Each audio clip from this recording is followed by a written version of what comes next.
Welcome to GoMission, a monthly program on the Generation podcast designed to highlight amazing accounts of gospel advance and equip you to join Jesus in his Go mission.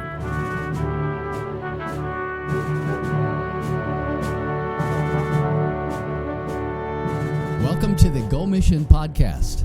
I'm Mark Gillmore, and today is really a unique moment in the podcast history of GoMission here.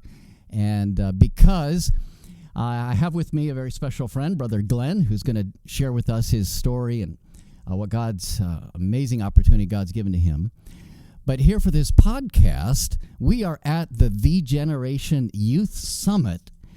And lo and behold, instead of sending this podcast out to the audience has actually come to us. And there's about 100 young men and women here with me this morning, and I'm going to give them a chance for their moment of podcast celebrity here, to be part of the Go Mission podcast, to introduce themselves here with a, hey, everyone, my name is this, and they're going to, if you listen carefully, you might hear your friend. So on three, ready?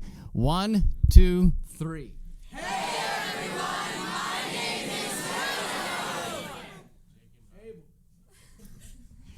I knew there was an outlier in there somewhere. And all right, good. Well, I hope you, when you can hear yourself, and this is a great group at the Generation Youth Summit, a real privilege to be together with future missionaries. That's right. That's right? That's right. Future missionaries seated right here. And that's our vision. And we do believe that this is the greatest day to offer your life for world missions, for sure. Absolutely. And I've got with me here Brother Glenn, and I have gotten to know him and his home church, and the incredible vision that God's giving that ministry. And I've asked Brother Glenn to join me here today. God gave him a chance, literally, to be in Africa just a couple weeks ago. That's right. And I want him to tell us about that trip. But God, just give us a little background here. How has God brought you to this moment, this involvement in world missions? Sure. It's really, I'll try to make a long story short. Military background, church security background, and background in private security. Both my wife and I were heavily involved in private security. The Lord was moving us towards the ministry that we have now. It's called Operation Mordecai, and it started really as myself, a good friend of mine named Jim Wood, who started the ministry with us, and started out with training church security teams. And the Lord quickly showed us the work that we were going to be doing in missions work. Have you heard of the Joshua Project? The Joshua Project claims that there are over 7,000 unreached people groups in the world, and what that equates to is about 40% of the world's population isn't unevangelized. It's not unsaved. It's actually entirely unreached, and that's because those people are in places that you're not allowed to go, that I'm not allowed to, or they're difficult to go to, or they're dangerous, or they're remote. And so the Lord's been leading us into that sort of mission work. And this trip to Sierra Leone really was just an example of not necessarily such a high threat area, although it ended up being that way, more of a remote access, a place where you just can't get to by vehicle. You can't drive there. You can't ride a motorcycle there. You can basically walk or fly if you can parachute out of an airplane. But we chose men can do that. Which yes, we have training in that. Right? I've rappelled out of helicopters for the military, done air assault missions, and that's an option, but not for this trip. This trip we walked. Right. All right. So let's talk about that trip. I believe it was your first time in Africa. It was my first time in Africa, and about a 10-day trip. That's all together, yes. And that was to which country? Sierra Leone. Okay, so tell us about it. So we were headed to the bush country of Sierra Leone. That 10-day trip with about 2.5 days of travel on either end ended up being about 5 days on the ground. And our target was getting into the bush. It was getting into the villages that are remote, that are difficult to get to. And we ended up doing a little bit of that and a little bit of reaching some of the villages that were not quite as remote, but in that same area, surrounding a village called Marambo Junction, which is sort of a main town with a few thousand people in it. And from there, we branched off into a lot of these villages that are remote. The whole country is in such a state of poverty. It ranks really high on the global scale of impoverished and war-torn countries. And so these villages that are in the bush, people are living like they've lived for thousands of years in mud huts and thatched roofs, and not much has changed for them. Very little electricity, very little medical support. There's a few schools, but these villages are remote. Many of them were shocked to see a white person. And many of them, for the first time, were seeing somebody that was white, and lots of little kids would run away screaming because it was scary to them. So, you were partnered with a national preacher. That's correct. So there was two national preachers. Pastor Solomon pastors a church in Freetown, Sierra Leone, which is a large major city, and then Pastor Van Boy pastors a small church in Marambo Junction. And Pastor Van Boy, to his credit, he did a lot of legwork ahead of time. And you know, the Lord did some really remarkable things with the legwork that he did leading up to this trip. And some people were led to the Lord, including there was a small village that had a Methodist church in it. The pastor of that church got saved due to Van Boy's legwork that he was doing leading up. There was a principal of a school in a town called Mokorewa, which was the village that Van Boy grew up in. And it's accessible by road. It just takes a long time to get down a bumpy dirt road to get there. And the principal of that school got saved as well due to his legwork of setting this. So we worked with a couple of phenomenal local pastors there. So what was a day like in your 5 days of ministry? What did a day look like?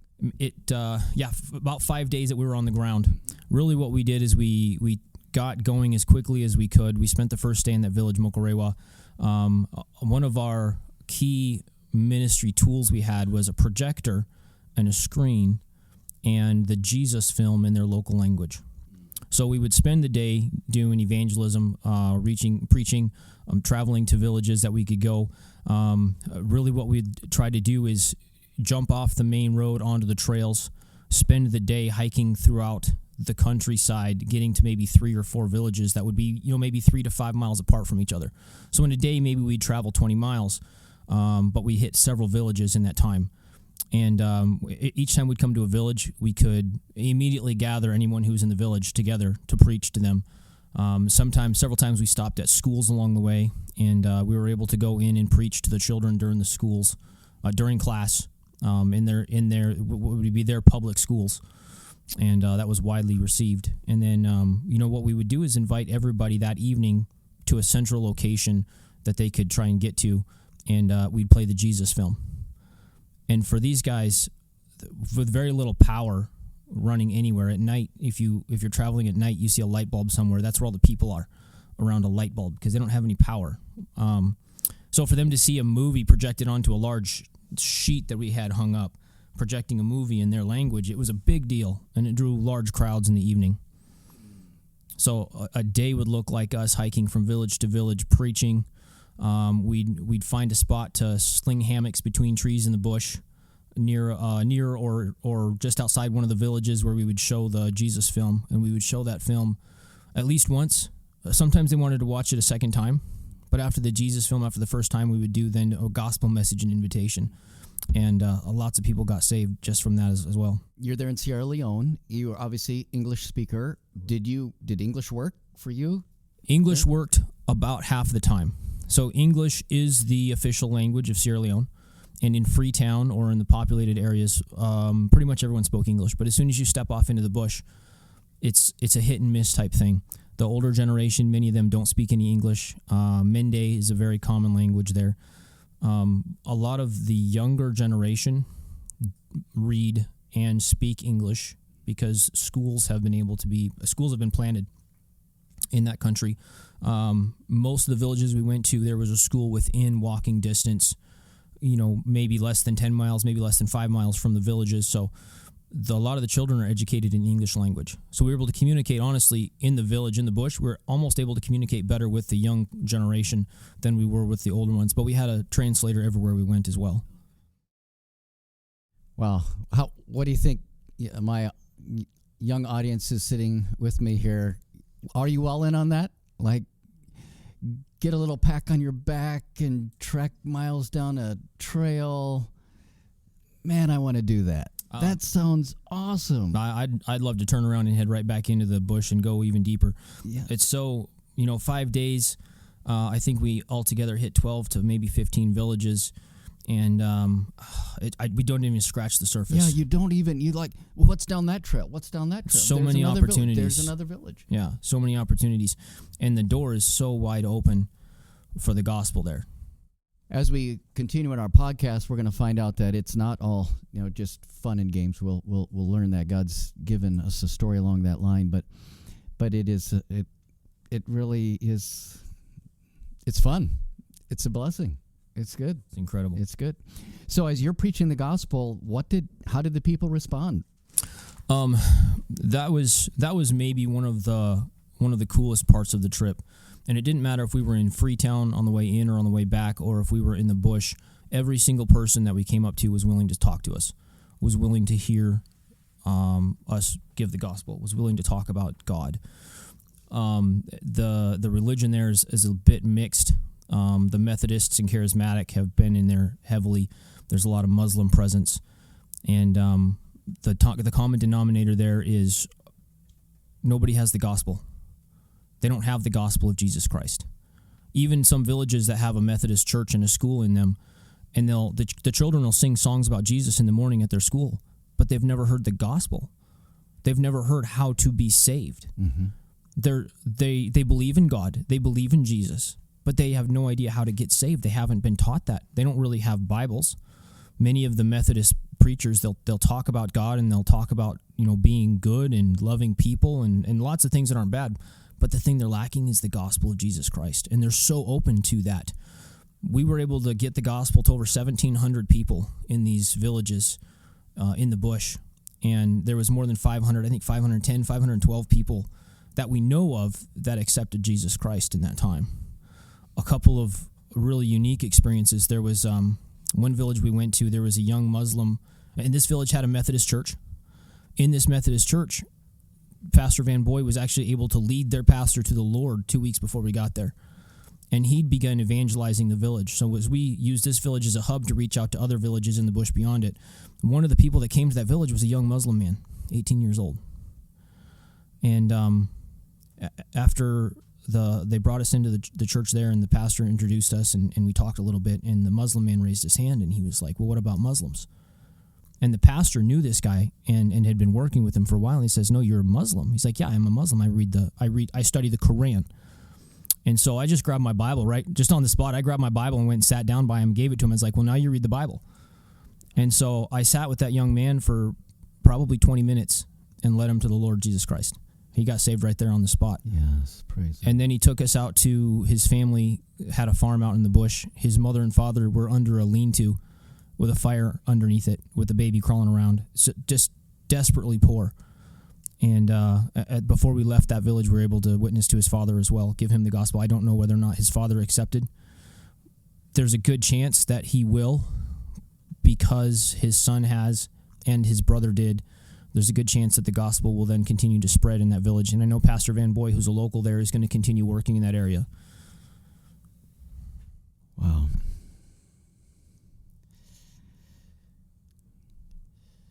So, are you going to go back? Absolutely. First chance I get.